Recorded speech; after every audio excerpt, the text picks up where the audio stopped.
안녕하세요. 오늘 우리가 함께 살펴볼 주제는 바로 AI의 레시피, 즉 파운데이션 모델입니다. 이름만 들으면 좀 복잡하게 느껴지실 수도 있는데 걱정 마세요.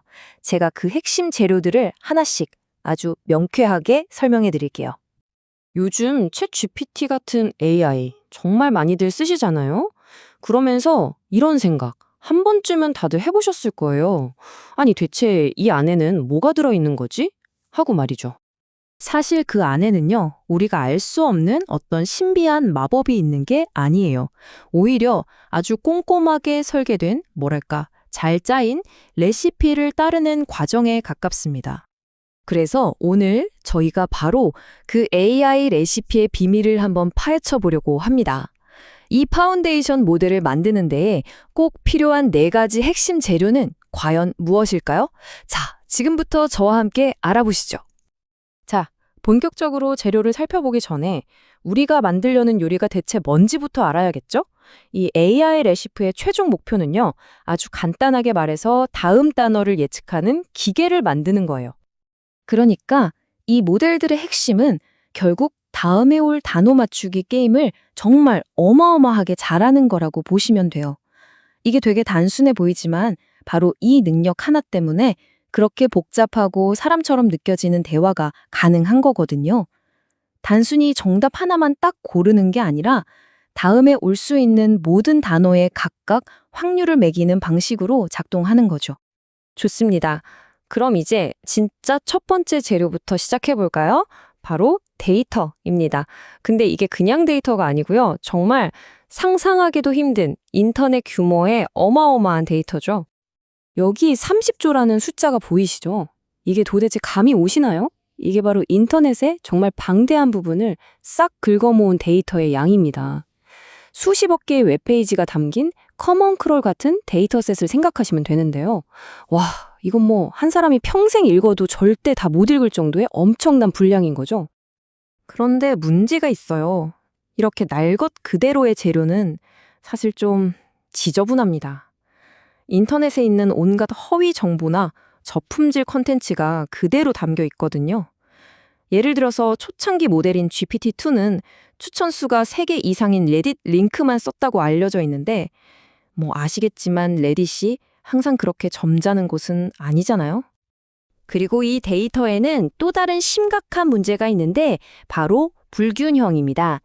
여기 한번 보세요. 데이터의 거의 절반이 영어예요. 바로 이 점이 모델의 성능에 아주 직접적인 영향을 미치게 됩니다. 그 결과가 바로 이겁니다. 모델은 훈련 데이터가 풍부했던 영어 관련 작업에서는 월등히 뛰어난 성능을 보여주죠.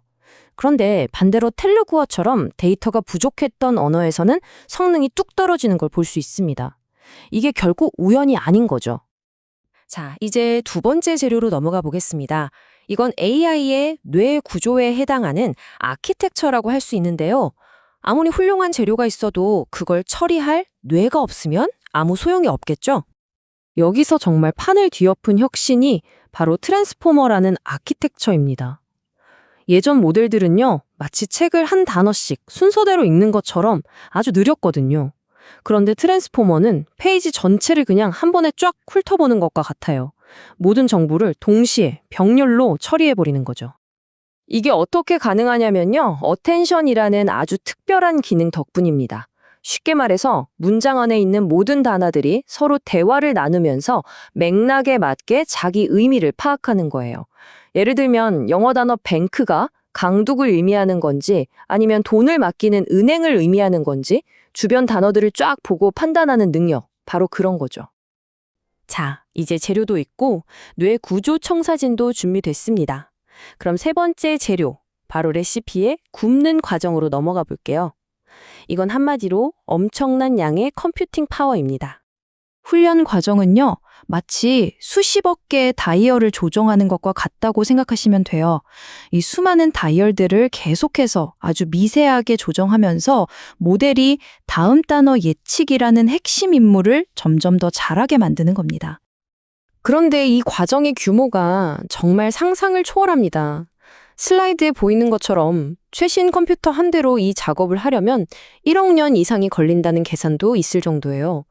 그래서 특수 칩으로 가득 찬 거대한 데이터 센터가 필요하고 수백 개의 GPU를 몇 달씩 돌리면서 수백만 달러를 그냥 태워버리는 거죠. 이게 바로 소수의 거대 기업들만 이걸 할 수 있는 이유입니다. 자, 여기까지 오면 엄청나게 똑똑한 AI가 일단 탄생은 했습니다. 그런데 아직 사회성이 좀 부족해요. 그래서 마지막 재료가 필요합니다. 바로 예의 범절을 가르치는 미세 조정 단계죠. 이 상태의 모델을 두고 아주 유명한 비유가 하나 있어요. 강력하긴 한데 아직 길들여지지 않은 약간 외계 지성체 같다는 거죠. 그래서 마지막 훈련 단계는 이 엄청난 지성체에게 친절하고 유용한 가면, 그러니까 인터페이스를 씌워주는 작업이라고 할 수 있습니다. 이 마무리 과정은 크게 두 단계로 나눌 수 있어요. 먼저 아주 품질 좋은 대화 예시들을 보여주면서 유용한 비서는 이렇게 대화하는 거야 라고 가르칩니다. 이걸 지도 미세 조정이라고 하고요. 그 다음에는 인간이 직접 모델이 내놓은 답변들을 평가하고 순위를 매겨서 더 나은 답변이 뭔지 알려줘요. 이렇게 인간의 선호를 학습하는 과정을 인간 피드백을 통한 강화학습, 줄여서 RLHF라고 부르는 겁니다. 자, 드디어 AI 레시피가 완성됐습니다. 그런데 말이죠. AI의 답변이 왜 매번 조금씩 달라지는지 그 마지막 비밀이 하나 남아 있습니다. 바로 우연이라는 요소예요. 모델은요, 언제나 가장 확률 높은 단어 하나만 딱 고르지는 않아요. 대신에 확률 분포에 따라서 마치 주사위를 던지듯이 다음 단어를 샘플링합니다. 바로 이 무작위성, 이 우연성이 AI의 창의성이자 동시에 예측 불가능성의 원천이 되는 거죠. 바로 이 우연이라는 요소 때문에 우리가 같은 질문을 해도 다른 답을 얻을 수 있는 거고요. 또 모델이 가끔씩 아주 자신 있게 없는 사실을 지어내는 이른바 환각 현상을 일으키는 이유이기도 합니다.